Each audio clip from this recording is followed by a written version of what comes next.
Apa? Nah, saya mau kodimahin dulu. Mungkin ada yang nanya, ini ngapain sih bikin begini-beginian? Nah, jadi ini nih salah satu tempat adik-adik kita ngaji. Jadi kalau kita menamakannya Hautah Asy-Syafi'iyah Al-Barakah. Itu nama pondoknya. Jadi kalau sering disebut mah Hautah lah. Itu Hautah. Jadi insya Allah nggak ada namanya Hautah di Lombok ya. Cuman ini doang kayaknya. Tapi nggak tahu ke depan mungkin ada nurutin. Nah, jadi di sini itu kita lebih fokus ke kitab. Jadi kalau di Lombok Barat itu ada Salut kan, fokus di kitabnya. Di Lombok, di Selong di sini ada Majidi, ya kan luar biasa, sama yang lain-lain. Banyak di Umi Yati juga ya. Di guru kita juga Ustaz Munawir juga. Nah, di bagian timur ini belum ada. Makanya ini. Nah, jadi di sini itu dia fokusnya dua. Yang mau ngaji Qur'annya habis silakan. Ada yang udah dapat 13 jusan lah adik-adik. Nah, jadi alhamdulillah kita juga dapat ijazahnya ya. Untuk Al-Qur'annya juga saya dapat. Cuman itu harus sudah ngaji. Ngajinya dari awal sampai akhir. Jadi dari Fatihah sampai Anas baru dapat ijazahnya. Nah, istri saja belum dapat. Dia neman bui soalnya kan. Ini bilang lemak ngaji-ngaji telur sama telur gitu. Nah, jadi kemudian di sini itu ada itu Quran yang pertama. Jadi yang mau fokus Quran. Nah, cuman di Quran itu juga ada fikihnya. Jadi mereka itu tetap belajar fikih setiap hari Jumat sore. Nah, supaya apa? Mereka hafal Quran, tapi tahu juga caranya sholat. Kadang ada orang bagus bacaan Quran, lalu gerakan sholatnya tidak kena. Nah, makanya itu. Yang kedua, fokus kitab. Nah, kitab yang ini yang kita yang pengen kita perdalam juga di sini.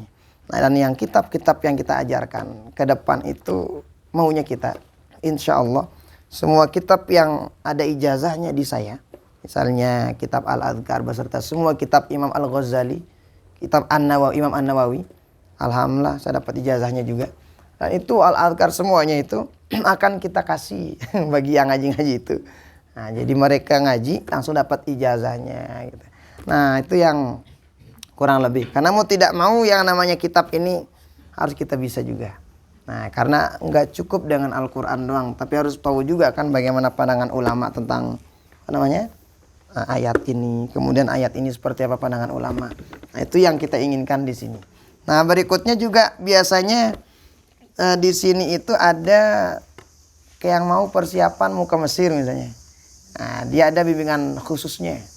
Bimbingan intensifnya. Makanya alhamdulillah tahadzuts binikmatillah udah berapa orang yang sekarang 2 ada banyak lah. Itu yang kemarin dia baru tamat sanawiyah. Kesini 1 bulan. Setelah itu berangkat ke Mesir. Persiapan doang. Nah, jadi persiapan ke Mesir juga kita bimbing di sini insyaallah.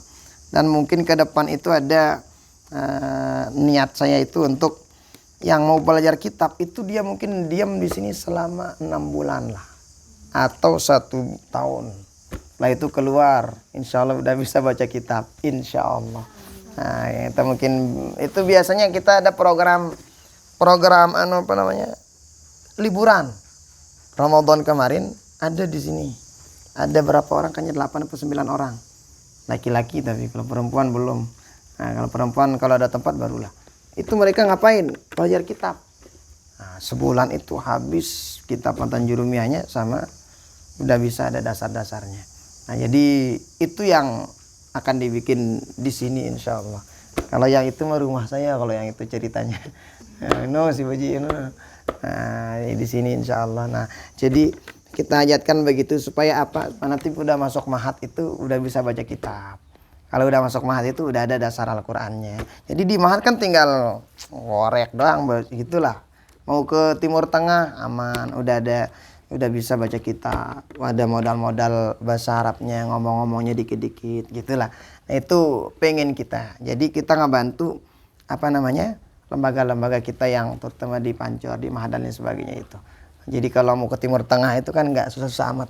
Karena kadang-kadang kita lihat ada orang bimbingan mau ke Timur Tengah, ke Jawa bimbingannya. Nah, kalau kita maunya ya udah jangan jauh-jauh, di sini aja kalau ada. Nah, itu kurang lebih. Oke, selebihnya sekarang kita tanya jawab, mau nanya apa aja sila. Tapi jangan yang susah-susah. Mudah-mudah. Ayo. Oke, sila. Waalaikumsalam warahmatullahi wabarakatuh. Terima kasih Ustaz atas kesempatannya untuk saya bertanya. Baik, di sini saya akan bertanya dua pertanyaan. Yang pertama yaitu, maaf jika pertanyaan saya agak melenceng nanti. Enggak apa-apa. Yang pertama itu, Jawab balam melenceng dah. apa sih syaratnya seorang itu mengijazahkan? Oke. Yang pertanyaan kedua itu kan sifatnya Allah itu kan ada 20. Siapa sih ulama yang mencetusnya atau siapa sih ulama yang memikirkan sifat 20 itu? Apakah di sifat 20 itu tidak ada pelencengan atau tidak ada hilaf ulama gitu? Oke, siap. Oke, terima kasih. Assalamualaikum warahmatullahi wabarakatuh. Waalaikumsalam warahmatullahi wabarakatuh. Oke, ijazah kitab itu memang ada beberapa rukunnya. Pengijazahan kitab itu. Nah, pengijazahan kitab itu ada rukun-rukunnya. Kalau tidak khilaf ada beberapa. Satu, ada yang mengijazahkan. Yang kedua, ada yang orang-orang yang diberikan ijazah. Yang ketiga, ada kitab yang diijazahkan. Ini rukun ijazah itu. Sekali lagi, ada orang yang kedua, ada orang yang menerima ijazah. Yang ketiga, ada kitab yang diijazahkan. Dan kitab itu sudah dibaca di depan gurunya, langsung disimak sama gurunya. Baik itu melalui online ataupun offline. Nah, tapi online-nya harus benar-benar enggak ke sambil tinduk ngono. Enggak. Benar-benar gitu dengerin gitu. Nah, itu kurang lebih di antara syarat-syaratnya boleh mengijazahkan. Umurnya bagaimana? Umurnya itu enggak ditentuin. Kenapa? Karena kadang ada orang sekalipun dia kecil lagu lu anak-anak ngaji, dia dapat ijazah, apalagi dia paham dengan baik, silakan. Tapi kadang para guru-guru kita enggak boleh suzon. Ada mungkin guru-guru kita dia banyak sanad keilmuannya. Lagu nino ijazah. Kenapa jangan salah? Itu banyak sanad keilmuan beliau. Cuma kadang beliau itu apa ngata? Kayaknya enggak Bapak Santono. Bukannya enggak mau, cuma nganggap diri belum pantas. Itu ketawaduan guru-guru kita. Cuman kenapa saya mengijazahkan ini? Pertama, saya pengen biar Sida dapat oleh-oleh. Nah, jadi kedua, Sida tahu guru-guru pelunggu itu sanad keilmuannya nyambung. Nah, saya aja yang kecil punya sanad itu, apalagi guru-guru kita yang lain. Kan begitu pikiran Sida. Nah, jadi insya Allah semua guru-guru kita itu nyambung-nyambung terus sanadnya. Cuma beliau itu kenapa nggak ngijazahin? Beliau begitu, bukannya nggak mau, enggak. Cuma beliau itu mengatakan, lastu ahlan lidzalik. Saya belum pantas untuk mengijazahkan. Nah, kadang begitu. Nah, jadinya gitu kurang lebih di antara syarat-syaratnya. Oke, siapa kira-kira pertama kali yang mencetuskan sifat 20? Kalau kita lihat dari sejarahnya bahwa akidah Asy'ari ini atau Asy'ariyah ini dicetus oleh yang kita tahu Abul Hasan Al-Asy'ari. Nah, perlu Sida ketahui, beliau ini dulunya adalah orang Mu'tazilah. Dulunya. Melalui perdebatan panjang, melalui pokoknya lama beliau mencari ini dan sebagainya, baru beliau mengatakan sifat yang wajib bagi Allah 20. Dan tidak cukup sampai di sana. Ulama-ulama setelah beliau dikaji lagi sifat itu. Dan kesimpulannya 20 juga. Setelahnya lagi dikaji lagi. Nah, maksud kita ini yang bahasa kita, ini barang udah jadi, udah lama para ulama-ulama kita memperdebatkan semuanya. Dan sekarang ini hasilnya. Nah, adapun misalnya jadi kalau kita ngelihat yang al-wadhi'nya, pencetusnya beliau yang tadi, tapi tidak cukup dengan itu.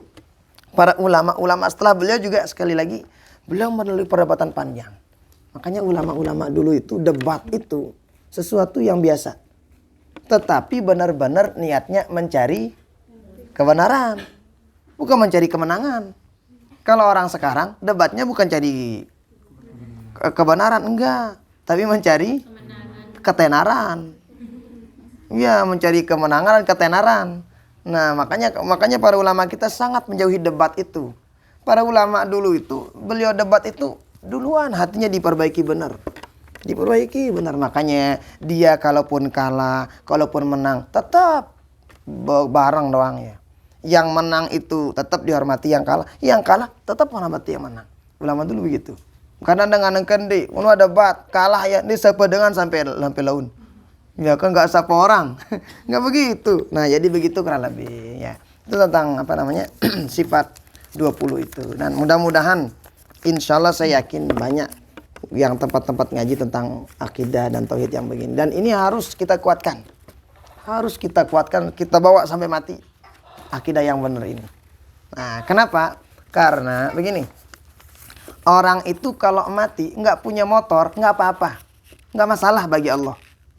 Orang itu mati nggak punya rumah, nggak masalah.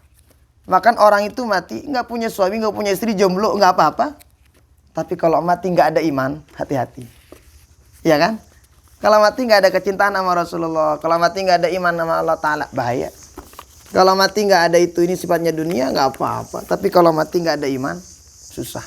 Nah, makanya dicetusin sama para ulama.